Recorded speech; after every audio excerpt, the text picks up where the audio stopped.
Hermanos y hermanas queridas, sean todos bienvenidos a este culto de acción de gracias de la Iglesia Presbiteriana de Chile, San Pablo, Curicó. Queremos abrazarles e invitarles a que adoren junto a nosotros al Señor, que podamos rendir nuestro corazón, podamos abrir nuestra mente y preparar nuestra vida a recibir su palabra, a participar, a adorar al Señor y entregarle nuestros pecados a Él y pedirle perdón por todo lo que hemos hecho. Queremos dar estos primeros minutos para que nuestros hermanos se conecten a través de nuestras redes sociales, en el Facebook, Iglesia Presbiteriana San Pablo, y en el canal de YouTube que lleva el mismo nombre. Así que están todos muy bienvenidos. Queremos invitarles a que participen de nuestras actividades. Los días miércoles tenemos un culto de oración a las 20 horas y usted puede ser parte de este culto de la siguiente manera: me envía un correo a esta dirección, ccontador2007@gmail.com, y me pone ahí: pastor, yo quiero participar del culto de oración. Y 10 minutos antes de las 20 horas, a su correo le va a llegar el link para que usted sea parte de este culto de oración que hacemos utilizando la plataforma Zoom. Así podemos interactuar, podemos orar los unos por los otros y interceder. Eso es lo que queremos, interceder por esas peticiones que han llegado a nuestra vida, a nuestros hermanos, por nuestros familiares y por los que coloca usted. Así que esa es la invitación. Use el muro, use los comentarios, coloque sus peticiones y vamos a estar orando al Señor. El día viernes tenemos otro culto que es un culto de estudio bíblico. Estamos estudiando la carta del apóstol Pablo a los romanos, utilizando como base el texto Romanos para ti, del pastor Timothy Keller. Y usted lo puede hacer. De la misma manera, nos juntamos vía Zoom, presentamos el estudio, hacemos preguntas, así que si usted quiere ser parte de ese estudio, ccontador2007@gmail.com, esa es mi dirección de correo, y coloca ahí: pastor, yo quiero participar. Y yo le voy a enviar el libro para que usted pueda estudiar, y además, 10 minutos antes de las 8, le va a llegar el link de la clase del estudio del día viernes. Los días sábados estamos en oración. La iglesia está en una cadena de oración, desde las 8 de la mañana a las 19 horas. Nos reunimos a través del WhatsApp, nos colocamos ahí en una hora y nuestra hermana Raquel nos va anotando. Esta semana estuvo nuestra hermana Cristina a cargo de anotarnos, pero ahí en el WhatsApp de la iglesia, usted se coloca ahí, dice: yo quiero orar de 8 a 9, de 10 a 11, y los estamos incorporando y también les damos estas peticiones que se han puesto para que estemos orando todo ese día sábado. En la tarde, a las 4 de la tarde, nuestras hermanas se reúnen en el departamento femenino y nuestros jóvenes en el departamento de jóvenes. Así que están todos cordialmente invitados. Y el día domingo, a las 10 de la mañana, nuestro programa radial La Hora de la Reforma, que se transmite por Radio Vida FM. Usted puede ser parte de este programa de distintas formas. Si usted vive en Curicó, puede sintonizar el 103.7 o también ingresar a la página de la radio www.radiovidacuricó.cl o a través de nuestro Facebook, Iglesia Presbiteriana San Pablo. Ahí nos puede ver, ahí podemos participar y usted puede escuchar los distintos estudios que realizamos de la palabra del Señor. Y en la tarde, a las 19 horas, nos volvemos a encontrar a través del Facebook y a través del canal de YouTube en un nuevo culto de acción de gracias. Así que vamos a comenzar este culto de adoración al Señor. Vamos a invocar la presencia del Señor leyendo el Salmo 22, algunos versículos que están aquí seleccionados. Dice así la palabra de nuestro Dios: anunciaré tu nombre a mis hermanos, te alabaré en medio de la comunidad. Ustedes, los que temen al Señor, alábenlo. Descendientes de Jacob, denle gloria. Hijos todos de Israel, adórenlo. El Señor no rechaza al afligido, no desprecia a los que sufren, ni esconde de ellos su rostro. Cuando a Él clama, le responden. Yo alabaré en medio de la comunidad y ante los que temen cumpliré mis promesas. Los pobres comerán y quedarán satisfechos. Los que buscan al Señor lo alabarán y tendrán una larga vida. Todos los rincones de la tierra invocarán al Señor y a Él se volverán. Ante él se inclinarán todas las naciones. El reinado del Señor, y él gobierna a todas las naciones. Todos los poderosos de la tierra te adorarán, todos los mortales le rendirán pleitesía, todos los que no tienen vida propia. Las generaciones futuras le servirán y hablarán del Señor a la generación venidera.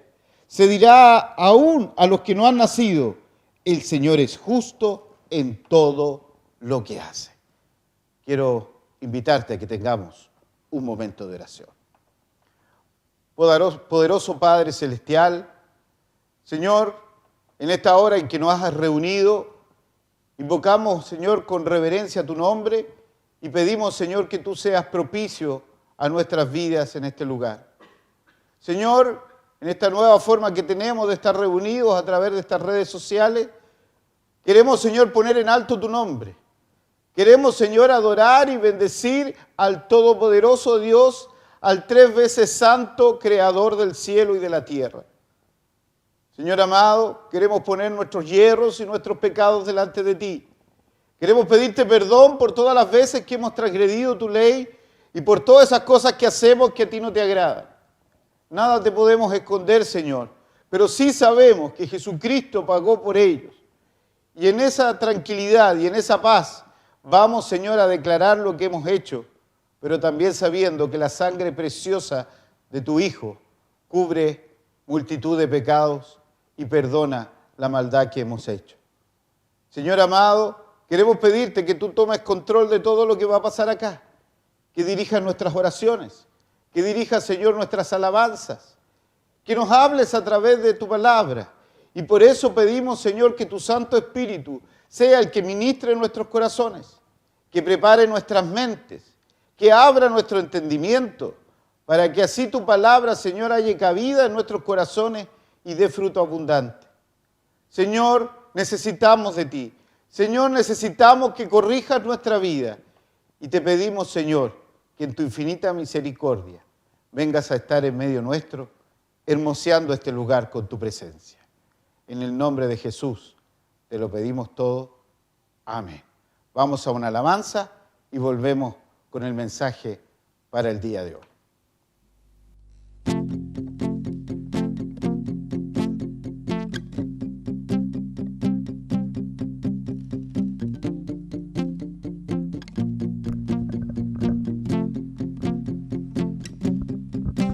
El Dios que hizo los cielos y la tierra con el poder de su palabra, reina con autoridad.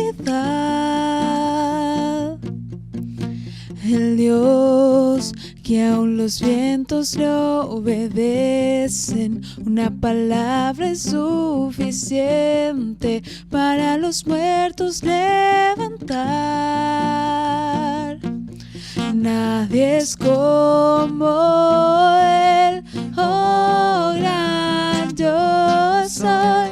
Tú eres el Dios que adoramos, todopoderoso y soberano, grande misericordia y poder para salvar.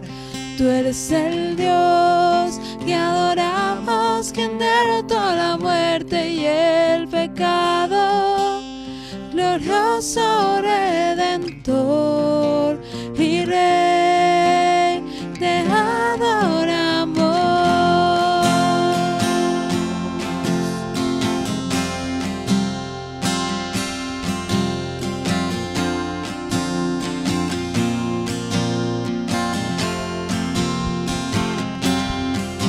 El Dios que descendió desde su trono para llevar sobre sus hombros nuestra culpa y transgresión.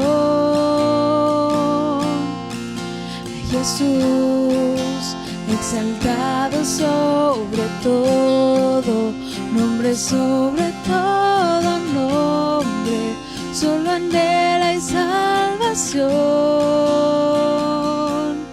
Nadie es como Él, oh gran yo soy. Tú eres el Dios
Hermanos queridos, estamos de vuelta. Espero que usted haya adorado al Señor junto a nuestros hermanos y alabado su santo nombre. Vamos a continuar nuestra serie de sermones. La semana pasada hicimos un paréntesis en estos sermones expositivos en nuestra serie denominada Escrito en Piedra, la ley moral de Dios. Y habíamos quedado en el cuarto mandamiento: acuérdate del día de reposo para santificarlo. Esto es producto que la semana pasada tuvimos un culto especial en relación al Día de la Reforma y el Día de las Iglesias Evangélicas y Protestantes de Chile. Sin embargo, habíamos ya comenzado durante 2 semanas trabajando este cuarto mandamiento. Como hicimos este break o este paréntesis, voy a hacer un resumen un poco más extenso de lo que habíamos visto.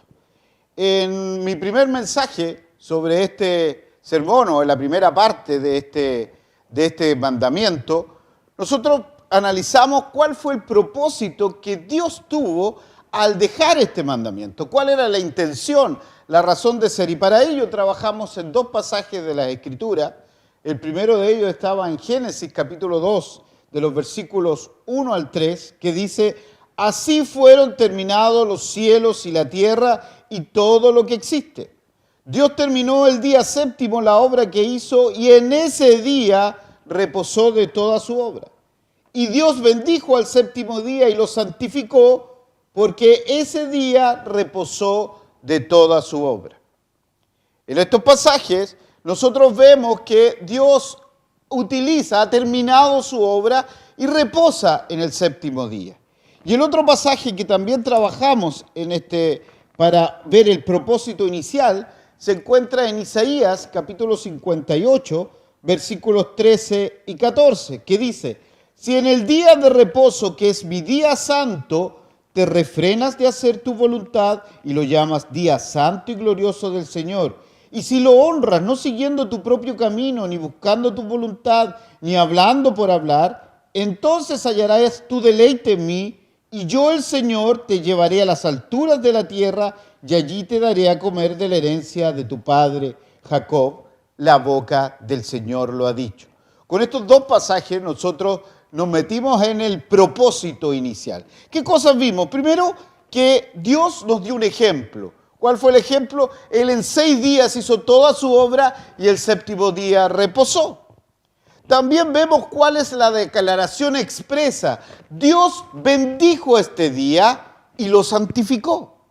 Y al bendecirlo, no solamente dijo que iba a ser importante, sino que entregó y lo capacitó con una serie de bendiciones para su pueblo, tal como vemos en Isaías, donde nos encontramos que si nosotros nos deleitamos en Él, vamos a tener una herencia hermosa y vamos a tener victoria en nuestra vida espiritual.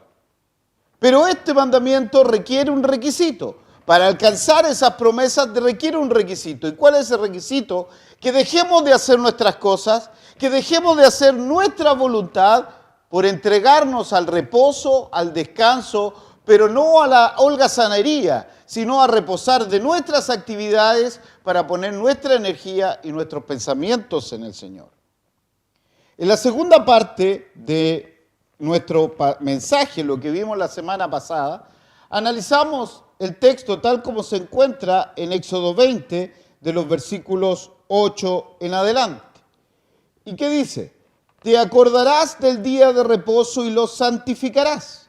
Durante 6 días trabajarás y harás toda tu obra, pero el día séptimo es reposo en honor del Señor tu Dios. No harás en él ningún trabajo, ni tú, ni tu hija, ni tu hijo, ni tu siervo, ni tu criada, ni tu bestia, ni tu extranjero que vive dentro de tus puertas. Porque yo, el Señor, hice en 6 días los cielos y la tierra, el mar y todo lo que hay en ellos. Pero reposé el día séptimo, por eso yo, el Señor, bendije el día de reposo y lo santifiqué. ¿Cómo encontramos aquí algunos elementos importantes? Parte con un llamado de atención. Recuerda, acuérdate del día de reposo. Y no tan solo tenlo en mente, sino prepárate para ese día.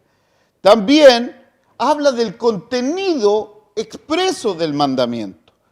¿Qué es el primer contenido que encontramos? Que dice claramente Dios que existe una porción de tiempo. Ha dividido esta semana, estos 7 días, en porciones.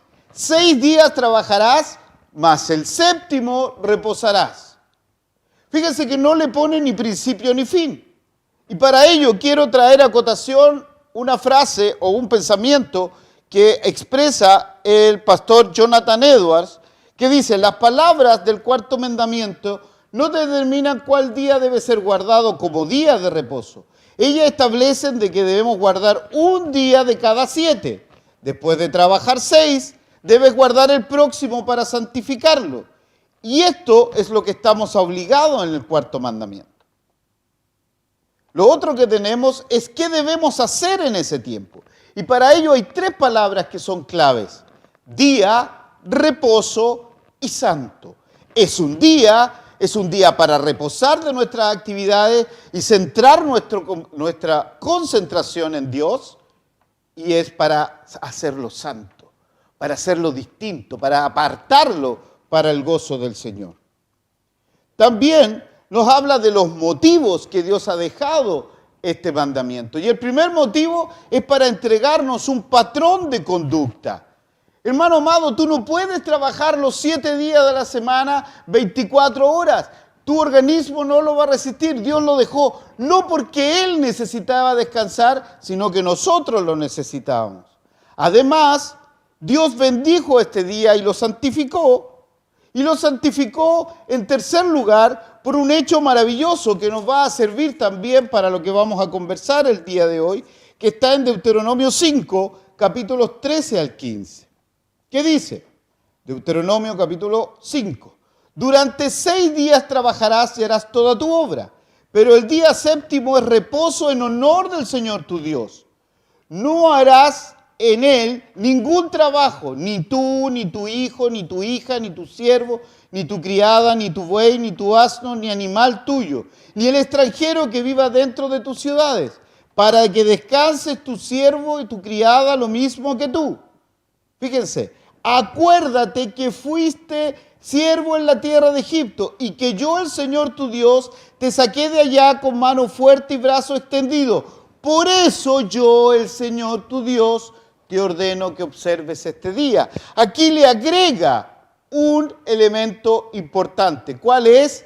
Tener en mente que el pueblo de Israel fue sacado con mano poderosa de la esclavitud de Egipto y tenían que recordarlo ese día. Entonces, vamos a continuar nuestra exposición de este cuarto mandamiento a través de la lectura. Ya hemos leído Éxodo 20 del 8 al 11, donde está expresado este mandamiento, pero vamos a ir a Jeremías capítulo 31 y voy a leer de los versículos 31 al 34. Jeremías capítulo 31 de los versículos 31 al 34. Dice así: vienen días en que haré un nuevo pacto con la casa de Israel y con la casa de Judá. Palabra del Señor. No será un pacto como el que hice con tus padres cuando los tomé de la mano y los saqué de la tierra de Egipto. Porque yo fui para ellos como un marido, pero ellos quebrantaron mi pacto. Cuando hayan pasado esos días, el pacto que haré con la casa de Israel será el siguiente: pondré mi ley en su mente y la escribiré en su corazón, y yo seré su Dios y ellos serán mi pueblo. Nadie volverá a enseñar a su prójimo ni a su hermano, ni le dirá: conoce al Señor, porque ellos, desde el más pequeño hasta el más grande, me conocerán. Y yo perdonaré su maldad y no volveré a acordarme de sus pecados. La ley de Dios, esta ley moral, nos muestra lo que Dios quiere que nosotros hagamos. Es como el GPS que nos muestra la dirección, las características morales, el concepto ético que Dios tiene, lo que debemos hacer, pero lamentablemente la ley no nos faculta para poder hacerlo. Nos dice lo que debemos hacer, pero a su vez nos muestra que no lo podemos hacer. Es el Evangelio, esta buena noticia de Dios, que nos muestra lo que Dios ha hecho por nosotros. Al no tener la capacidad el hombre, por estar completamente depravado, completamente pecador y desde la raíz de su esencia es un pecador, es Dios mismo el que toma la iniciativa y actúa en favor de estos hombres. Nuestro Señor Jesucristo es el instrumento, es quien Dios ha utilizado para pagar por esos pecados. Él ha muerto por nosotros y por su obediencia perfecta al Padre, en el momento en que creo al Señor, esa justicia de nuestro Señor Jesucristo se vuelve hacia nuestra cuenta y nosotros somos justificados por la fe. Esta es la buena noticia del Evangelio. Nadie se puede salvar cumpliendo los mandamientos. Nadie puede decir que per se es un cumplidor de todos ellos y por lo tanto merece la salvación. Eso es imposible. Entonces, ¿cuál es la relación que tiene el creyente con la ley moral de Dios? ¿Sigue siendo la misma? Este GPS fue cambiado a lo mejor por nuestro Señor Jesucristo y por lo tanto nosotros no debemos cumplir ahora lo que la ley moral exige.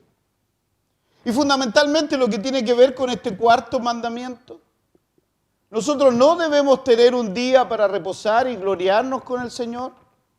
El hecho de que Jesucristo nos haya libertado, el hecho de que nuestro Señor Jesucristo nos haya justificado al Padre, significa que la ley moral no debe ser cumplida por nosotros. Para responder esta y otras preguntas, analizaremos de manera crucial dos encabezados en relación a este tema. El primero de ellos vamos a ubicar el ministerio y la obra de Cristo en el contexto del nuevo pacto. Y en segundo lugar, vamos a ver el papel del cuarto mandamiento en la obra redentora de Cristo el Señor.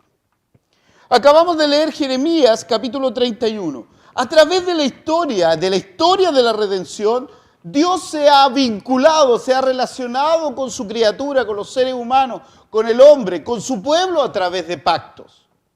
Tenemos un antiguo pacto y tenemos un nuevo pacto, o nuestras Sagradas Escrituras como lo están divididas, en el Antiguo Testamento y en el Nuevo Testamento. Pero hoy en día la gente entiende que pacto es como un acuerdo que toman dos o más personas para que lo cual de alguna manera dicen lo que va a hacer cada uno de ellos. Sin embargo, la definición de las Sagradas Escrituras con respecto a pacto es que es una promesa que además se sella con un juramento. Si vamos a Hebreos, capítulo 6, versículo 13, nos vamos a encontrar qué es lo que entiende Dios con un pacto. Cuando Dios le hizo la promesa a Abraham, fíjense, una promesa, juró por sí mismo porque no había nadie superior a él por quien jurar. Y dijo, ciertamente te bendeciré con abundancia y multiplicaré tu descendencia. El pacto antiguamente se cerraba con juramento y se ponía a Dios como testigo. Dios no podía jurar por nadie superior a él porque él es lo máximo. No hay nadie sobre él, por tanto juró por sí mismo que iba a hacer lo que había prometido. Y esto es, y Dios promete que en este Jeremías nos promete que va a haber un nuevo pacto, que va a haber una promesa aún mejor que la entregada a su siervo. En el versículo 33, este pacto tiene un centro por el cual gira. Voy a leer el versículo 33, Jeremías 31. Cuando hayan pasado esos días, el pacto que haré con la casa de Israel será el siguiente. 2 puntos. ¿Estamos claros? Este es el pacto. ¿Cuál es el pacto? Pondré mi ley en su mente y la escribiré en su corazón. Este es el pacto, esta es la promesa. En el pueblo, el antiguo pacto, el pacto estaba con un pueblo, de manera no exclusiva, pero mayoritaria. Era el pueblo de Israel, eran los judíos, el pueblo del Señor. No exclusivo, habían otros creyentes que no eran del pueblo de Israel, pero mayoritariamente eran ellos. Pero el nuevo pacto, la iglesia, es multiétnica. Hay gente de todo pueblo y nación que es la iglesia del Señor. En este antiguo pacto estaba un pueblo que estaba circunscrito a un territorio, a un lugar físico, inclusive a unas específicas condiciones climatológicas. Y este pacto es hecho con este pueblo, y este pueblo honraba al Señor y decidió honrarlo de esta manera. Pero en este nuevo pacto, Dios promete transformar sus corazones, transformarlos. Todos lo iban a conocer, desde el más pequeño al más grande. Nadie tenía que enseñarles. Ellos lo iban a conocer. Y cuando hablamos de conocer, en la Sagrada Escritura hablamos de intimidad. Hablamos de no un conocimiento de yo sé quién es esta persona, sino que no solo la conozco, sé quién es y tengo intimidad con él. En Deuteronomio, capítulo 6, versículo 46, Deuteronomio, capítulo 6, versículo 46, nos habla que este nuevo pacto, este nuevo creyentes, lo que van a hacer, del 4 al 6, dice lo siguiente. Oye Israel, el Señor nuestro Dios, el Señor uno es, y amarás al Señor tu Dios con todo tu corazón, con toda tu alma y con todas tus fuerzas. Estas palabras que yo te mando cumplir estarán en tu corazón. Ese es el deseo de Dios. El deseo de Dios siempre fue que esta ley estuviera guardada en el corazón, pero el pecado hacía imposible que esto se cumpliese. En Deuteronomio ahora, pero en el capítulo 30, versículo 6, nos encontramos con lo siguiente. El Señor tu Dios circuncidará tu corazón y el corazón de tu descendencia para que lo ames con todo tu corazón, con toda tu alma y tengas vida. Era necesario que viniera un nuevo pacto, una nueva redención, una nueva forma para cambiar este corazón de piedra y pudiésemos obedecerle. Y ahora, obedecer sus mandamientos, no por miedo a ser condenados, sino por amor a Él que nos ha salvado. El gran comentarista del Antiguo Testamento, hay dos autoridades en relación al Antiguo Testamento que son Hill y Delitzsch, dicen lo siguiente. La diferencia entre los dos pactos en lo que respecta a la ley moral es que en el Antiguo Testamento esa ley era un código externo a nosotros. Estaba escrito en dos piedras, pero en el nuevo pacto se transformó en algo interno en la vida de los sujetos. En el antiguo pacto la ley estaba escrita en piedras, escritos con el dedo de Dios, pero en piedras. Pero esta vez iban a estar en la mente y en el corazón. Esa es la diferencia en el nuevo pacto. Tanto es así que nuestro Señor Jesucristo en Juan capítulo 14, le dice esto a sus discípulos. Juan capítulo 14, versículo 15. Si me aman, obedezcan mis mandamientos. Y en el versículo 21 les dice lo siguiente. El que tiene mis mandamientos y lo obedece, ese es el que me ama. Y el que me ama será amado por mi Padre, y yo le amaré y le manifestaré a Él. ¿Entiende, hermano amado? El amor a Dios no es una cosa etérea, una cosa de romanticismo. No, es práctico. Si le amas, guarda sus mandamientos. Pero el hombre no lo puede hacer. El que ama a Dios obedece sus mandamientos. ¿Cuáles? ¿Acaso Jesucristo cambió este GPS que le digo yo de la ley moral y lo dejó anulado por su muerte en la cruz? Eso es lo que nos enseña. Vamos a Romanos capítulo 13, versículos 8 al 10. El apóstol Pablo dice, no tengas deudas con nadie. Está hablando del amor, está resumiendo la ley. Dice, no tengas deuda con nadie, aparte de la deuda de amarse unos a otros, porque que ama al prójimo ha cumplido la ley. Hay gente que dice que solo el amor, con solo cumplir, con amar al prójimo y amar a Dios, hemos cumplido la ley. Pero esto tiene que transformarse en algo práctico, y el apóstol Pablo dice, ¿cuáles son ¿Cuál es esta ley? Los mandamientos. No adulterarás, no matarás, no hurtarás, no darás falso testimonio, no codiciarás. Y cualquier otro mandamiento se resume en esta sentencia. Amarás a tu prójimo como a ti mismo. El amor no hace daño a nadie, de modo que el amor es el cumplimiento de la ley. ¿Acaso Dios ha cambiado esto? Por supuesto que no. ¿Acaso Jesús vino a abolir la ley moral? No. Lo que viene a decir ahora es que ahora Dios me está facultando, Jesucristo me ha dado el poder para obedecerle. Pero no por miedo, sino por amor. No para ser salvo, sino porque soy salvo. El segundo, la enseñanza y el comportamiento de Jesús en torno al día de reposo. Hermano querido, nuestro Señor Jesucristo fue un judío y se comportó como un judío piadoso, cumpliendo las ordenanzas de la ley. Pero en varias partes en el Nuevo Testamento nos encontramos con Jesucristo teniendo controversias con los fariseos en relación al día de reposo. En los evangelios encontramos muchas controversias entre los fariseos y Jesús y también sus discípulos, con respecto a lo que era lícito o no lícito hacer en el día de reposo.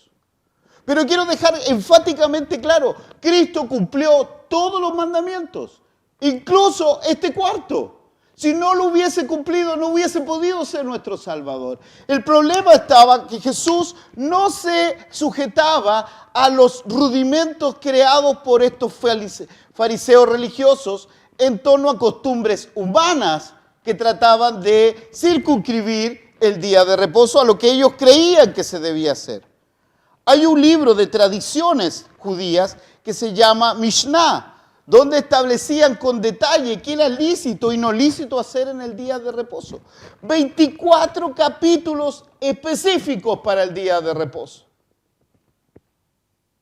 ¿Pero es eso lo que Cristo señala al respecto del día de reposo?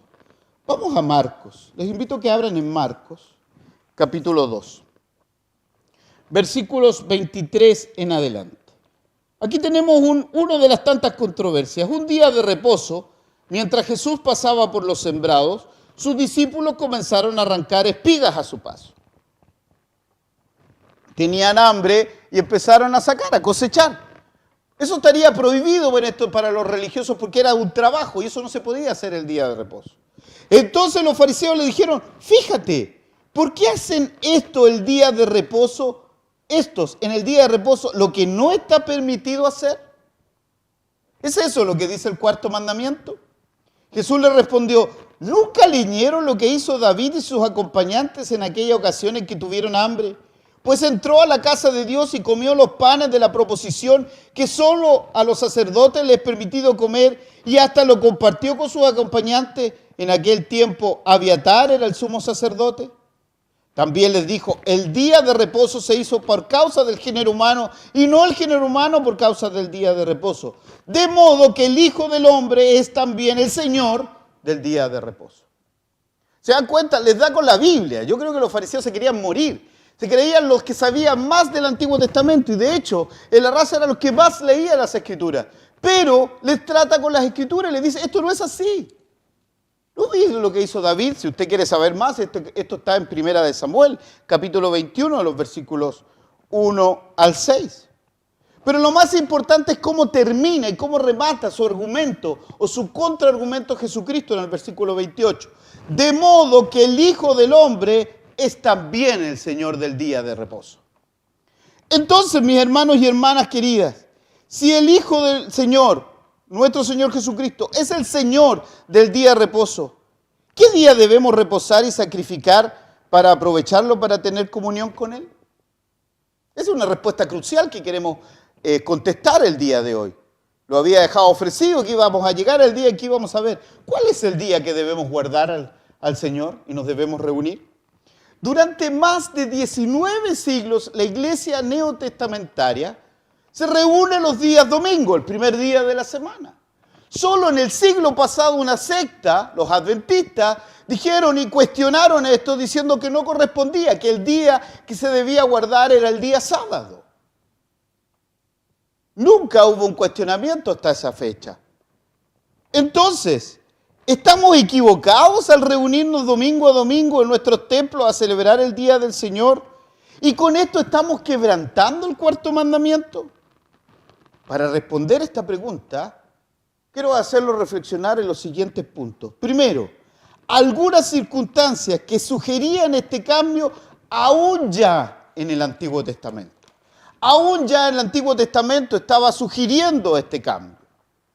Primero tenemos que entender la universalidad de la dispensación evangélica. Y esto ya sugería un cambio. Consideremos las diferencias que existen entre el pueblo de Dios del Antiguo Pacto y del Nuevo Pacto. Ya lo hemos visto. En el Salmo, capítulo 22, versículo 27, Salmo, capítulo 22, versículo 27, dice: de todos los rincones de la tierra invocarán al Señor y a Él se volverán, ante Él se inclinarán todas las naciones. Los judíos tenían un extraño nacionalismo y ellos creían que eran los únicos capaces de recibir bendición. Sin embargo, el salmista, un judío, dice que vendrán de todas las naciones, de todo pueblo y nación, adorarán y recibirán al Señor como Salvador. El mismo Salmo 117, nos dice lo siguiente. Salmo 117, versículos 1 y 2. Dice así: ustedes naciones todas alaben al Señor y ustedes pueblos todos alaben al Señor. Grande es su misericordia por nosotros y la fidelidad del Señor permanece para siempre. Aleluya. Siempre iba a ser así.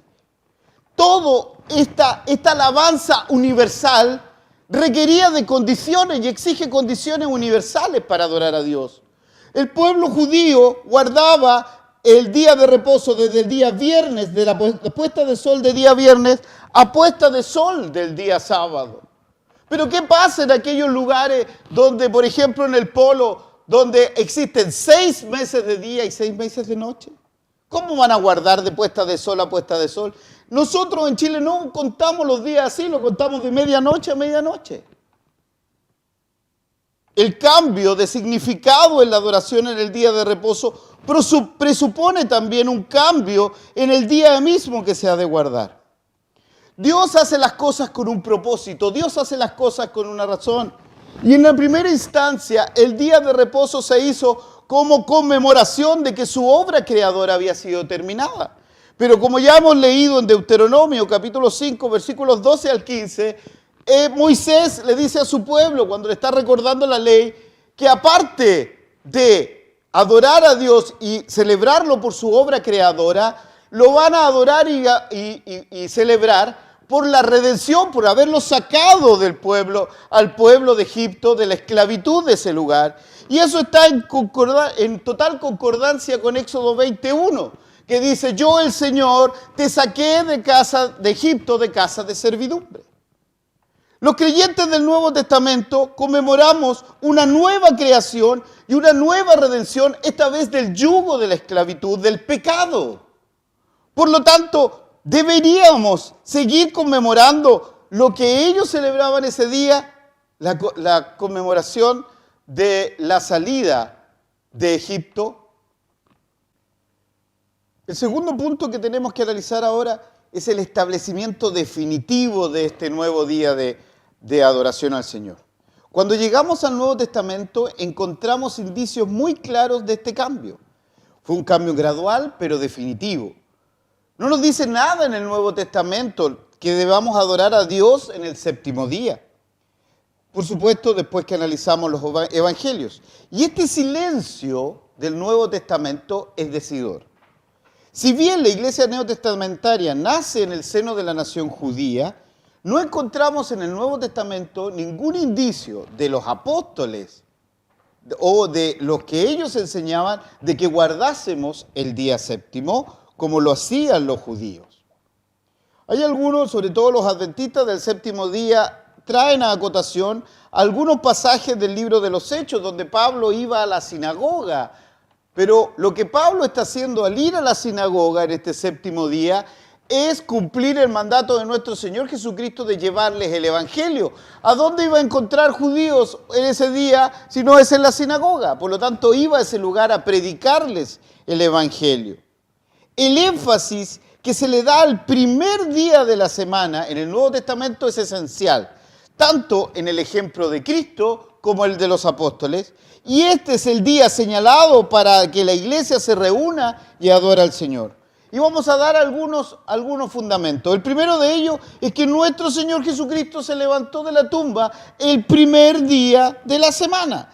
Y es el momento cuando Cristo se levanta de la tumba, cuando resucita, es cuando entra en vigor el nuevo pacto. Este pacto que dijimos en Jeremías, que nos iba a dar un nuevo corazón, que iba a poner la ley y nos iba a perdonar de nuestros pecados, perdonando nuestros pecados a través de la crucifixión, de la muerte y la resurrección de nuestro Señor Jesucristo. Y esto queda claramente patentado en todos los evangelios. Si vamos a Mateo, capítulo 28, versículo 1 dice: cuando pasó el día de reposo, al amanecer del primer día de la semana, María Magdalena y la otra María fueron a visitar al sepulcro. Fíjense, vuelve a decir, el primer día de la semana. Marcos, capítulo 16. Marcos, capítulo 16. Versículo 1 y 2. Vuelve a repetir lo mismo. Marcos, capítulo 16, versículo 1 y 2. Cuando pasó el día de reposo, María Magdalena, María la madre de Jacobo y Salomé compraron especies aromáticas para ir a ungir el cuerpo de Jesús. Versículo 2. El primer día de la semana, muy temprano, en cuando salió el sol, fueron al sepulcro. Primer día de la semana. Lucas 24:1 lo mismo. Juan 20:1. Lo deja completamente claro. Fue el primer día de la semana que nuestro Señor Jesucristo se resucitó. Un segundo antecedente tenemos es que las primeras apariciones de Cristo resucitado a sus discípulos ocurrieron el primer día de la semana. Ya lo hemos visto, se le apareció ¿a quién? A las mujeres y a sus discípulos. Juan, capítulo 20, versículo 19. La noche de ese mismo día, el primero de la semana, los discípulos estaban reunidos a puerta cerrada en un lugar por miedo a los judíos. En eso llegó Jesús, se puso en medio y les dijo: la paz sea con ustedes. Y luego en el versículo 26, cuando estuvo ese día, nuestro Señor Jesucristo, faltaba uno que no les creyó cuando les dijeron que Jesús había venido, que era Tomás. Versículo 26. 8 días después, y aquí tengo que hacer un nexo porque los judíos contaban desde el día en que estaban. Por eso habla de 8. No es que la semana tenga 8 días. De domingo a domingo para los judíos hay 8 días. ¿Y qué volvió a aparecer? Volvió a aparecer nuestro Señor Jesucristo. Nuestro Señor Jesucristo esperó esos días para volver a estar con ellos. En tercer lugar, el Espíritu Santo descendió el primer día de la semana. Hechos capítulo 2, versículo 1 dice: cuando llegó el día de Pentecostés, todos estaban justos y en un mismo lugar. Si usted va a Levítico 23, se contaba un día después de un día de reposo, 7 semanas, y era Pentecostés. Es así. Entonces, en ese día vino el Espíritu Santo y es formalmente constituida la iglesia como la conocemos ahora. La iglesia inicialmente se reunía todos los días en Hechos 2, sin embargo, a medida que el tiempo fue pasando, este patrón fue cambiando. En Hechos, capítulo 20, versículo 7, dice: el primer día de la semana, los discípulos se reunieron para partir el pan y Pablo estuvo enseñándoles. ¿Cuándo? El primer día de la semana.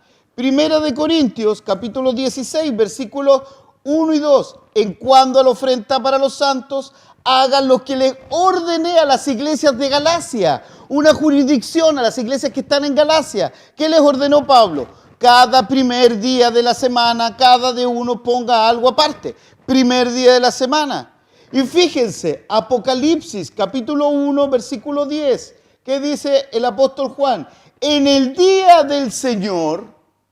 Y aquí está claro, todos los comentaristas tienen claro que era el primer día de la semana, el día domingo que resucitó el Señor, porque es el mismo constructo gramatical que ocupa el apóstol Pablo cuando habla de la Santa Cena. Entonces, hermano amado, todo tiende a decir, primer día de la semana es el punto donde la iglesia se reunía. El comentarista Kister McCare dice sobre el texto de Apocalipsis, este es el día de la resurrección del Señor. Y a finales del primer siglo, los primeros cristianos se comenzaron a referir al primer día de la semana como el día del Señor, el día dedicado al Señor. Por eso es que nuestro día domingo tiene ese nombre, porque viene del latín domine, del Señor, dei, domingo, día del Señor. ¿Por qué nos reunimos como iglesia para adorar ese día y no en otro? Bueno, fundamentalmente porque fue ese día el que Cristo resucitó, porque fue ese día el que se presentó a sus discípulos, porque fue ese día que se descendió el Espíritu Santo y formalmente quedó establecida la iglesia, porque fue ese día que se llevó a cabo la primera prédica evangelística y la primera cosecha del Evangelio con cientos, con miles que fueron rescatados. Porque solo encontramos evidencia que en el Nuevo Testamento, que la iglesia se congregaba el primer día de la semana, y porque este día y ningún otro, el que el apóstol Juan se refiere como el día del Señor. Somos una nueva creación en Cristo. Hay una nueva redención, ya no de un yugo de un pueblo como el pueblo de Israel, esta vez del yugo de la esclavitud. Cuando Cristo se levantó de los muertos el primer día de la semana, la antigua redención de Israel y la antigua creación cambió por esta nueva creación y esta nueva redención. Pero todavía me queda un argumento más.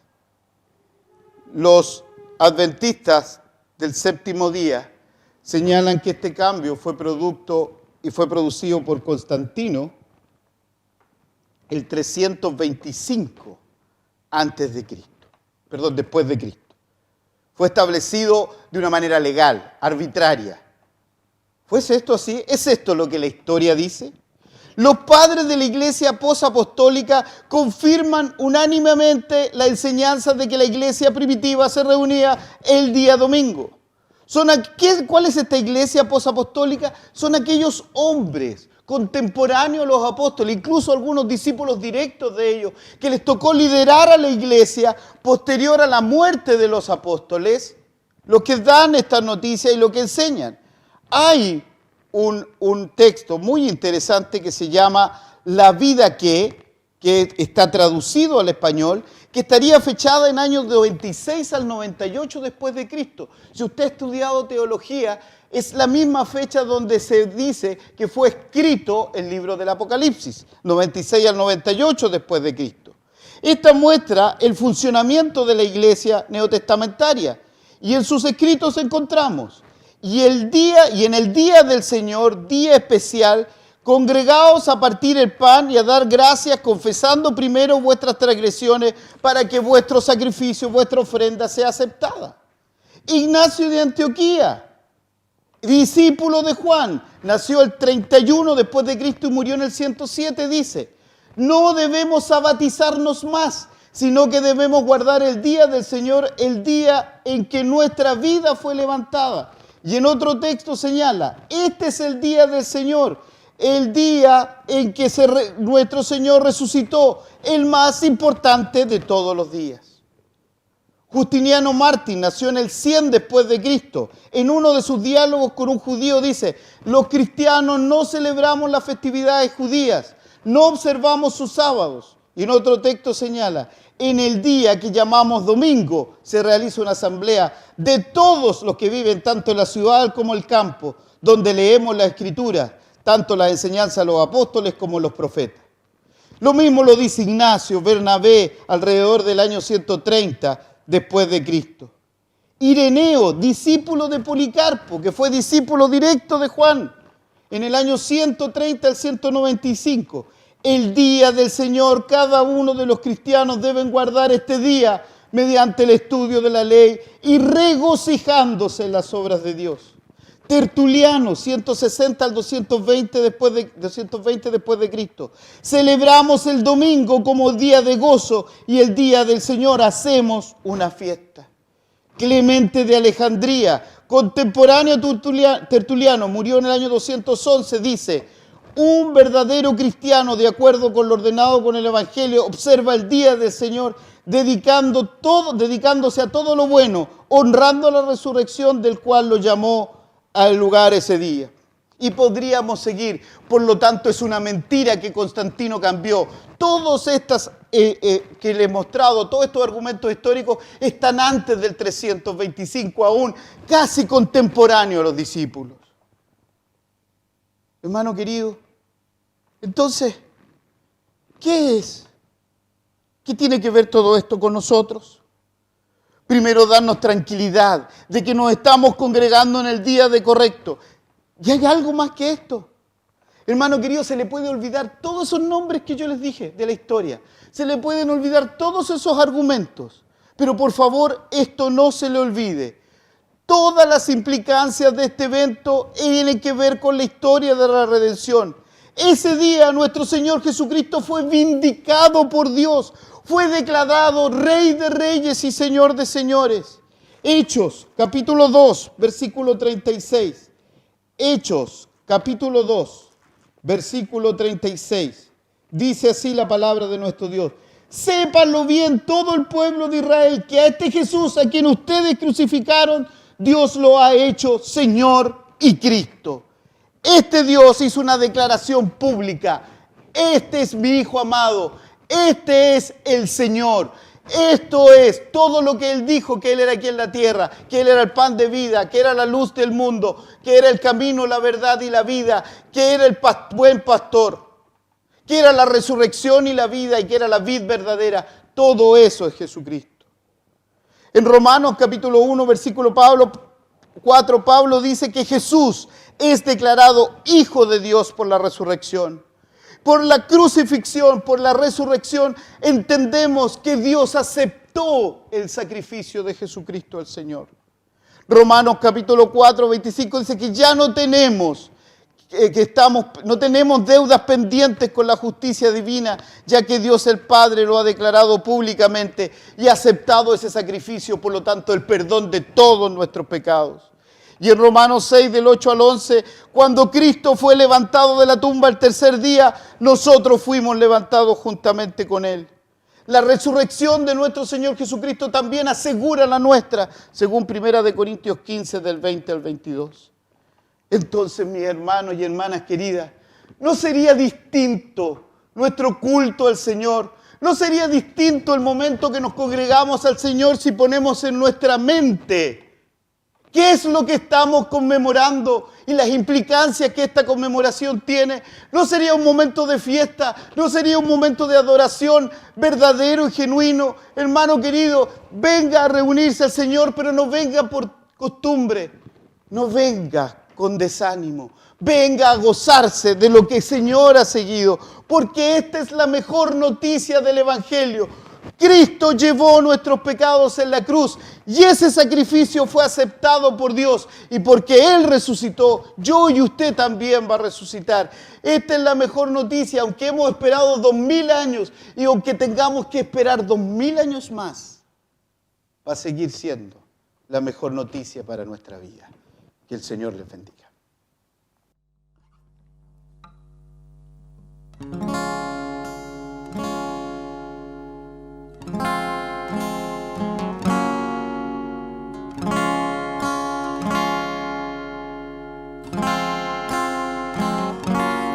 Recordaré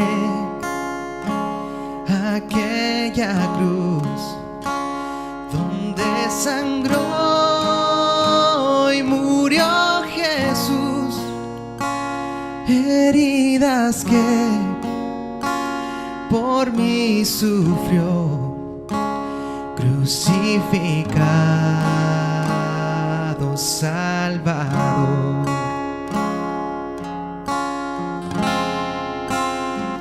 Su cuerpo envuelto en dolor, en el sepulcro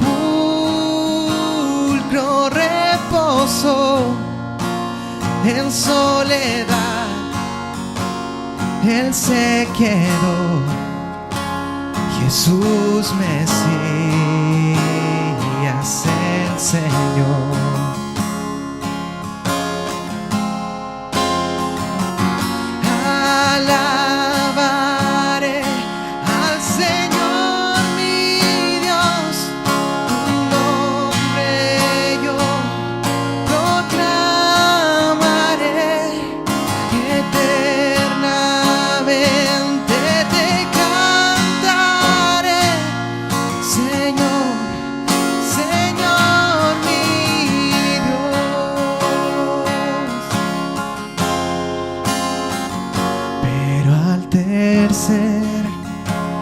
amanecer, amanecer, un gran estruendo se escuchó. ¿Dónde está muerte tu aguijón? Cristo Jesús resucitó.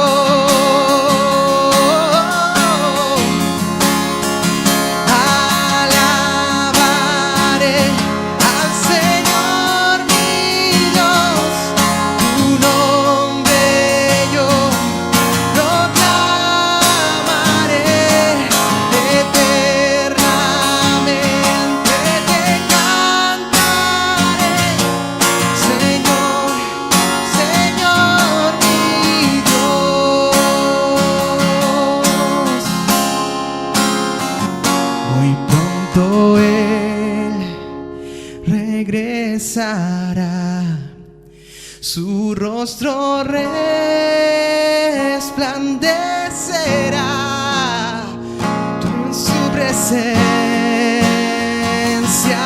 estaré, y cara a cara le veré.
Bien, mis hermanos, damos gracias al Señor por este momento que nos regala de estar juntos, de poder escuchar su palabra.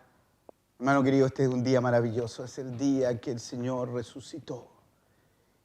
Y a Él vamos a pedir que nos acompañe, a Él vamos a pedir que nos ayude. Recuérdenos a 3 cultos, miércoles y viernes, 20 horas, miércoles de oración, viernes de estudio bíblico, sábado nuestra cadena de oración, tarde a las 4, departamentos de damas y departamentos de jóvenes. Domingo 10 de la mañana, programa radial, la hora de la reforma. 7 de la tarde, nuestro culto de acción de gracia. Y vamos a inclinar nuestro rostro y vamos a orar, teniendo en mente a nuestra hermana Sofía. Hemos recibido una noticia no muy alentadora, pero Dios es grande y poderoso y es el creador del cielo y de la tierra. Vamos a tener un momento de oración. Padre, en el nombre de Jesús, te damos gracias por permitirnos reunirnos, por permitir, Señor, que utilicemos estos medios, estas redes sociales, para honrar y bendecir tu santo nombre. Queremos pedirte como iglesia que nos bendigas, queremos pedirte como iglesia que nos acompañe, queremos pedirte, Señor, que tú estés con nuestro corazón, nos des más santidad, nos des más obediencia a tu palabra y más devoción por ella, por la búsqueda y el cumplimiento de cada uno de tus estatutos. Señor, pero en esta hora, tú sabes que hay angustia en nuestro corazón, tú sabes que hay pena. Hemos recibido una noticia tan poco alentadora. El cáncer de nuestra hermana Sofía se ha ramificado. Pero tú, Señor, tienes todo poder. Tú, Señor, basta con que digas, basta con que lo ordenes, Señor, y todo va a ser sanado. Pero estamos aquí para cumplir tu voluntad y sabemos que lo que tú haces es perfecto. Por eso te queremos pedir, Señor, por el espíritu, por la vida de nuestra hermana Sofía y de su familia, Señor, que lo está pasando muy mal en este momento. Para que tú traigas certezas de vida eterna, para que tú traigas certeza de que tus oídos están atentos para tus hijos. para lo que ellos te piden. Y ten misericordia, Señor. Haz un milagro en la vida de Sofía, Señor, como solo tú lo puedes hacer. Y así, Señor, quédate con cada uno de tus hijos y los que necesitan una respuesta tuya, Padre amado. Y ahora despídenos de tu presencia, despídenos de este momento de estar en comunión para que, Señor, tu bendición nos acompañe. Y que la gracia de nuestro Señor Jesucristo, el amor de Dios nuestro Padre Celestial y la comunión de Dios en Espíritu Santo sea con todo tu pueblo, ahora y siempre. Amén.